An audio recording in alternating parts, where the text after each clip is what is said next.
Welcome to the Why Not Podcast, a motivational podcast where we discuss ideas behind innovation and change. I'm your host, Noah Cisneros, and I'm excited to have you here to meet some incredible people, discuss some life-changing ideas, and to have a fantastic time learning and growing together.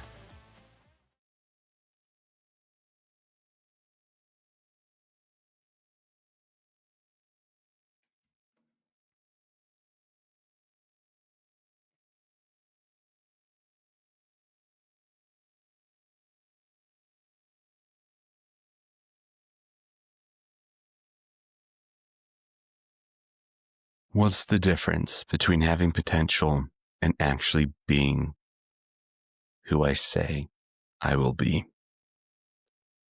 What's the bridge between the chasm of having potential and being potential? My belief is that the solution to that equation is discipline and action. There's a saying that I have been repeating over and over and over again and posting on my wallpaper on my computer and just constantly reminding myself of this. And that saying, which is not my own, but that saying is, you've already achieved things you said would make you happy. You've already achieved things you said would make you happy. You've already got the degree you thought you needed to feel competent. You've already got the job that you felt like you needed to prove you were enough. You've already lost the 10 pounds that you thought would change how you viewed your body. You've already made the friends that you thought would make you feel wanted and welcome and to have a sense of belonging. You've already made it past 2024 and you've already grinded for a decade. You've already made it to age 55 and had a career and seen so many wins. And yet it is so easy to accomplish these goals that we have told ourselves we need to accomplish for us to feel happy, and to get to the top of the mountain just to realize that the climb was the best part and that getting to the top is not making you happy. I've loved this idea that has fundamentally changed how I view my work ethic, my attitude, as well as how I view the world, really. It's been a very worldview impacting element, which is this: you don't need a reason to be happy. Why do you feel like you need a reason to be happy? Why do you need a goal to be happy? Why do you need an end achievement to justify enjoying your life? Why do you need a certain set amount of money or accomplishment or stage of life or recognition or influence in order to allow yourself to be present and enjoy what you already have and enjoy where you are and enjoy being you? It's a powerful question that leads into the main point of this episode today, which is you can, but you don't. The connection between having potential and being potential is not only being able to do something, but actually doing it. There are endless problems. There are several ways to solve those problems. But what matters is that you solve them. And the question to ask is how you're going to solve them. When I walk into the doors at the office to go to my day job, I'm going in there to solve problems. There's a bunch of different ways I could solve them. There's lots of ways other people could solve them. The problems are evident. They're real. Everybody knows about them. The question that I need to be proving to myself and asking myself and working on is, okay, how is Noah going to solve these problems? And then I need to go solve them. That's the connection between having potential and actual potential, is that discipline of doing what you need to do and finding the solutions and solving the problems. Something that's helpful. I've recently been struggling to get up on time, a little depressed, if you will. And that definitely influences how I see myself. Self-esteem is built off of self-respect. And I firmly believe that self-respect comes from competence. Competence leads to confidence. Self-respect comes from doing what you say you're going to do, keeping your word to yourself, showing yourself that you are who you say you are, being competent and proving it to you, not to anyone else, but to you, that you're going to do what you said you're going to do. And so when I don't do that, like getting up when I want to get up early in the morning, naturally, the self-esteem takes a hit, and that is definitely justified. It should be that way. And it reminded me of the importance to not lose momentum, of the importance to remain consistent. It's easy to make excuses for why you don't do something that you know you should do. You can pretend that you can't do it, but deep down you know you can, you just don't, right? And this recent, just last week, struggle I've had of getting up on time for emotional reasons really highlighted to me the fact that you can always go back to being a loser. You can always go back to being depressed. You can always go back to who you were. You can always go back to not being disciplined. You can always go back to not taking action. You can always regress into your former context, your former life, your former way of being. You are able to change your brain. You're able to adjust and rewire your neural pathways, but you can also always slip back. You can also fall back into those habits. So if you're considering something that you know you should do, but you're not, maybe just remember that. Say you do it. Say you start your business. Say you take that job. Say you take that leap. Say you send out that connection request. Say you go to the networking event. Say you try to befriend this person and it blows up in your face. In most cases, you can go back to where you were before. You can, but you don't. One of the excuses, that's a valid observation, but an unjustified reason for not doing what you can is the fear of the unknown. If you fully embrace the idea that you can, but you don't, you can solve this problem, but you're not, you can start your own business, your own podcast, whatever, and you're not, that other people can replicate exactly what you're doing. They could go to maybe use AI to generate the exact same business model and do the exact same thing you're doing.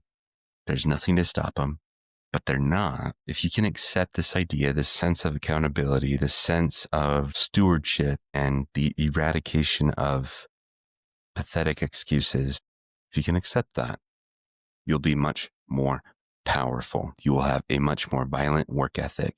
You will be a better competitor at life, and you'll be able to rock and roll. It's been life-changing for me. You know, one of the elements to this is like, okay, I can, but I'm not. Sometimes you genuinely don't know how to solve the problem. You know the problem, you know there's ways to solve it, you know you need to solve it, but you're not sure how to solve it.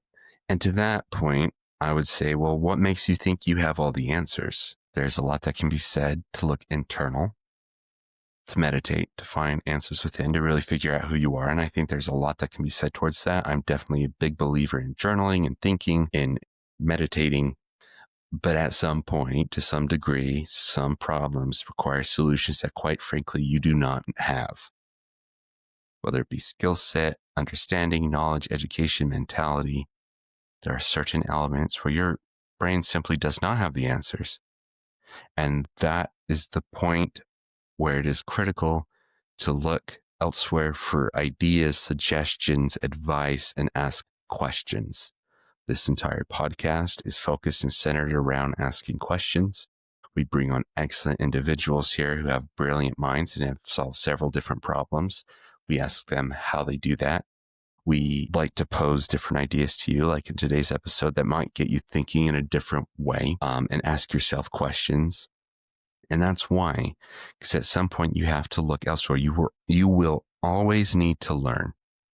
No matter how competent and how skillful and how advanced and how knowledgeable you may become, you will always need to learn. You may not always need to work so hard, but you will always need to learn.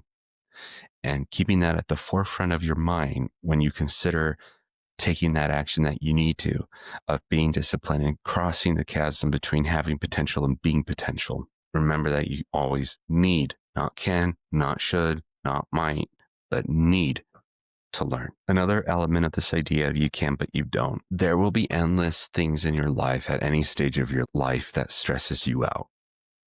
There's been a lot of studies done where they've looked at people who go from a lower standard of living to a higher standard of living. And as they go through that progression, it would be natural that you would assume stress may decline. But what they have found is that you still stress, you just stress about different things.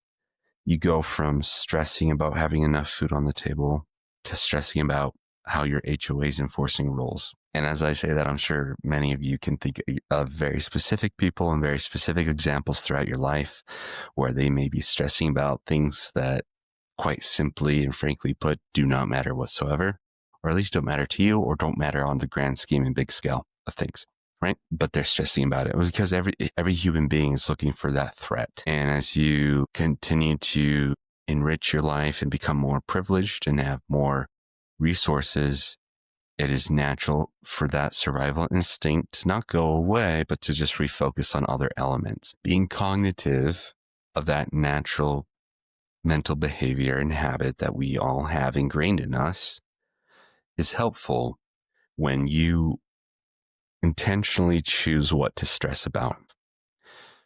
An example, I don't want to stress about having money. I want to stress about making money, right? So that can influence maybe saving habits, that can influence spending habits, that can influence investing, sure.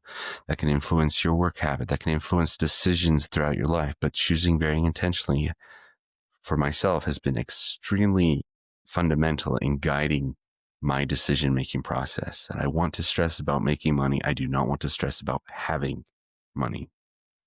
Another example, I want to stress about eating healthy. I don't want to stress about all the nasty food I've been consuming. I want to stress about losing weight. I don't want to stress about being overweight. I want to intentionally place and voluntarily accept the anxiety of being a present and active father for my children. I do not want the fear and anxiety of never being around them. And that'll look different for everyone. The point is to intentionally choose what you want to stress about and intentionally choose what you don't want to stress about. And whenever and wherever possible, automate, offload, delegate, distribute all of the stressors you don't want to stress about, all of the elements that, quite frankly, aren't worth your focus or time or prioritization. That, to me, has helped me clear the pathway of focusing on which problems are most important to me, rather than focusing on all of the problems a little bit, narrowing in my vision on something that is intentional and strategic and beneficial to me in my life so that I can then go and do it. So we're not making excuses. We are accepting the need to learn from other people and to get additional insights and information that aren't just our own. And we intentionally choose what problems to focus on. Another key tenet of this idea that you can, but you don't, is self-belief. I mentioned that I'm a dad. I have 2 young kids and they're wonderful. One on the way. So excited. A huge piece of my parenting philosophy and how I approach it for myself as well is I want to teach my kids competence, not confidence. What does that mean? Rather than telling my kids to lie to themselves in the mirror, shouting affirmations and repeating glamorous statements of self-indulged heightened importance, rather than doing that, focusing on helping my kids feel competent in their ability, in themselves, and in their way of handling the world around them. I want to teach my kids competence. Why? Because competence leads to confidence. If they are competent, that they know they can handle themselves in any situation, that they know they have the skill set and the proven experience where they have proved to themselves they can handle it. They know what to do. If they have built that competence over several years, over a decade, the natural byproduct of that is confidence, not arrogance, not cockiness, but pure confidence. Because how can you not? If you've done it, you know how to do it. How can you not be confident in your ability to get it done? That ties very closely into this idea that competence leads to confidence, but confidence without competence is delusion, is naivety. To me, one of my biggest fears of being happy for no reason is I don't want to be arrogant. I don't want to be disillusioned and just simply tell myself that if I believe it hard enough, it'll happen. The reason I'm so fearful of that is because I know overconfidence destroys careers, arrogance destroys reputations, unjustified pride can destroy momentum. And that is what scares me the most, is losing that momentum that I've had throughout my life so far. So confidence without competence is delusion. Competence leads to confidence. So then the focus and priority should be on the competence, which comes to the learning, which stems back to this idea of you can, but you don't. Well, okay, why are you not doing that? And that is the name of the podcast. Why not? And I'm a naturally curious guy. I ask lots of questions of lots of people. The question, why not, has been so fundamental for me and really changed the way I look at problems. It's natural to ask why. I was like, okay, I can start my own business, but I'm not. I could say, okay, well, why? Like, why can you start your own business? Why? Like, it's very lucid, but like the why not? Well, why are you not doing that? Immediately cuts down to the core of your excuses and highlights and the inevitable need for accountability and taking responsibility for what you feel driven to do and need to do and should do. But then also like asking why not moves past the barrier of disbelief. Eric Thomas, a fantastic motivational speaker, talks about how when he was getting his PhD, he was really scared of failing this final. That would kind of be a make or break for his GPA and ability to graduate. He went to his teacher and he's like, hey, I don't know if I can pass. And the teacher said, I'm not giving you any leeway.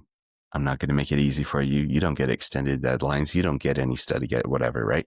I'm not going to facilitate or enable your fear. Teacher says that to him. And then he says this, what if you pass? What if you do it? I had the privilege of graduating with my Master's of Business Administration just this past summer. And that experience was one of the most wonderful, monumental, impactful opportunities that I have ever experienced. It was also the hardest thing I've ever done. I got my MBA while working full-time at Tap Bank, while having two small children. My daughter, my second, was just born about 4 months before I started the program. I live about an hour away from campus, and I did night school classes. Essentially, I did their professional MBA program at the University of Utah, and it was brutal. The last 2 years have been so challenging and have required so much sacrifice, especially from my wonderful wife, who has been so supportive and so wonderful and encouraging to help me accomplish that. And there were several times that I wanted to drop out and quit. I can remember at least 3 times where like I'd be driving home from class. It's 11 p.m. at night, still not home. I had gone into the office that day, so I was out from 6 a.m. to 11 p.m. And I called my wife. I was like, I don't know if this is worth it. I don't know if I can do this. Like, I think I might need to drop out. I think I need to call it quits here. And I had that conversation multiple times. And my wife responded, it's like, well, you signed up to do this. This is what we're going to do. You can do this. Let's dive into what's going on, right? And as we did that, it became very evident and apparent that what I needed to be asking myself is like, okay, I don't feel like I can pass this class. Well, why not? I don't feel like I have enough time. I don't feel like I'm studying hard enough. I don't feel like, instead of defaulting to the disbelief and intentionally choosing to look past that, begin asking the questions needed to solve the problem, you reinforce this idea that maybe you can do it. Your level of questioning can reinforce your self-belief by paving the path towards the needed competence to achieve what you want to do. And for me, that is the only way I was able to graduate. Is I started saying, okay, instead of, oh man, I don't know if I can pass this, like, what if I do? What if I can pass it? And instead of just accepting my disbelief, why don't I start questioning? It's like, well, why not? Like, why wouldn't I be able to pass it? Like, doubt the doubter within yourself. Question the internal deviant trying to sabotage your own expressed desires. So that's the idea. You can, but you don't. Why not? Start asking yourself that. Start doing the things you can do. Don't allow the fact that maybe it's not super unique to you to stop you. Don't allow excuses to stop you. Don't allow your internal dialogue of doubt and discrediting your own ability to stop you. Focus on building that competence. Focus on solving the problems. Focus on how you can do that. Focus on what you want to stress about, on what you want to do, and then recognize and accept the fact that you don't need a reason to be happy. You don't need to achieve this goal to be happy. You can be happy right now, and you can do it right now. Thanks, guys.